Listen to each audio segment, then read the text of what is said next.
name is Gary Petco, and I'm your Knox County School Math Supervisor. Welcome to KCS Summer at Home Math Video Series that go along with your Algebra II packet that you can find online at our Knox County Schools website. This video goes along with Algebra II Section 2 on radical functions and equations. In this section, we're going to talk about roots and radical expressions, multiplying, dividing radical expressions, what's called binomial radical expressions, and rational exponents. The whole concept behind this section, radical, it's crazy, isn't it? Well, it actually gets its name from numbers that don't make sense. Radical, and you've seen it like a radical, like a square root of 2, or the square root of 4, the square root of 16. Those are radical expressions. This is radical function. So this is really a function or an algebraic expression that's under some type of square root or cube root sign. And we're going to work with, like we've done in the past, we're going to learn what it is. We're going to learn how to multiply and divide these radical expressions. And then we're going to talk about something called rational exponents. Rational, we talked in one of our other video series, rational meaning the concept of a ratio of one number to another. Rational exponents is really kind of exponents that are fractions. The big ideas here are equivalence, trying to understand when expressions are equal written in different forms. We're going to talk about solving equations and possibly inequalities, and then what do those graphs look like. You've got radical expressions and rational exponents right here. We're going to look at that and see what it means in terms of how do we simplify that so that we have another version of that expression we started with, but it looks like it's different, but it's still an equivalent form. Our vocabulary we have as the start of each one of our lessons, and just a reminder, the solutions to these questions, these 4 questions, have vocabulary starters in addition to all of other problems at the end of your packet. These are just 4 questions that kind of get you started with some of the key vocabulary that you're going to use throughout this. Many of these words right here you have learned or will learn from your Algebra II and eventually in pre-cal class, but these 4 particular things that will help us get started, like the number under a radical sign. What's it called? It's called the radicand, not the index. The index is a value that tells us what type of root it is, a square root, a cube root. And this is radical function or inverse functions, or of the form f of x is equal to the nth root of x. That's a radical function. That's our typical example of a radical function expression under some type of root sign. And then 3 and 4, you'll go through and you've got the solutions at the end. But I'd like for you to, if you're not sure what these words mean, you're more than welcome to do what I do. If I don't know what the word is, I'm going to go to my internet. I'm going to look at a math dictionary, and I'm going to pull up that word in a math dictionary. I'm just going to find math dictionary and put the word in. I'm going to look it up, and I'm going to try to find its root word. Where did it originally originate from? What does it mean? What does it look like? And that helps me have a better understanding. Okay, so what are you doing? Roots and radical expressions. Quick review. You can simplify a radical expression by finding the roots. It's called the principal root of a number with 2 real roots is the positive root. In other words, if I take the square root of 16, I could think of that as well. We've thought about the square root of 16. We thought that means what number times itself would give me 16.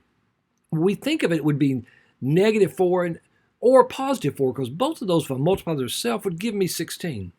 And that's true, but we're calling the principal root is only the one that is positive. So that would be positive 4 would be my principal root. The principal nth root of b is written as the nth root of b. In other words, if I say what is the nth root of 8, or the third root of 8, I substitute 3 in for n and 8 in for b. The third root of 8, I write it as a 3 inside that little radical symbol called the index. The third root of 8, that's really just saying what times itself n times would give me the value of b. So if I say the third root of 8, what times itself 3 times gives me 8? And the answer is 2. And we've got a little rule for any real number, a. The nth root of a to the n. Notice if the power is the same as the root index, it's just equal to a if n is odd. And it's equal to the absolute value of a if n is even. So in other words, we're kind of see if we've got some positivity going to that principal root. So for example, what is the simplified form of the square root of 36 x to the 6th? Well, what I'm going to do is I'm going to take that root, which is here, it's the square root of every expression in there. The square root of 36 is just 6. The square root of x to the 6th. What times itself 2 times would give me x to the 6? Well, the answer is x cubed. But it asks, so it looks like it'd be 6 times x cubed is my equivalent form. But right here it says, if n is even, it's the absolute value of that expression. So since my index is 2 is an even number, it's not just x cubed, it's the absolute value of that. I'm going to use that concept to help me solve questions 5 through 14, finding the square root, fourth root, cube roots. And I've got my solution key at the end to help me out with that. Because that'll get us started with multiplying, dividing, radical expressions. Radical expressions, again, with radicals, but we're going to multiply and divide. We've got a simple rule, a simple procedure. If I've got the nth root of a and the nth root of b, notice the root index is the exact same, and that's the key here. If the root index is not the exact same, I cannot multiply those together. Like I can't multiply the square root of something times the cube root of something. Both of them have to either be the cube root or the square root. Same with division. If I'm going to multiply those, it's really just saying let's multiply that value under the root called the radicand. Let's multiply a times b and take the nth root of both of those, or both of that product. Same with the division. So what does that mean? What is the simplest form of the square root of this expression? 32x squared times y times the square root of 18x cubed. Well, my rule up here when I'm multiplying, I look to see that my root index is the same. So I combine both of those under the same radical symbol. So I combine them both under the square root, and then I just multiply through my rules of algebra. 32 times 18, and then I could break that down easier, x squared times x, y times y cubed, and then what I end up doing is taking the square root of each one of those like I did in my previous section. Do the same with division. It's a pretty simple process. Don't give up on it. You've got your answers at the back, but it's just a matter of manipulating these using my basic rules of algebra. So what's a binomial radical expression? Binomial, that prefix bi means two, like bicycle. Binomial, two nomials, two terms. Nomial is another word for term, so two terms. All I'm saying is if I've got two terms, use it like radicals, have the same index and the same radicand. So just like we had like terms, here like radicals have the same root index, or same index and the same radicand. So if that happens, and I've got a binomial that I can multiply those across, and it says mention the FOIL method. I'm not a big fan of the FOIL method. I'm a bigger fan of saying distributive property twice.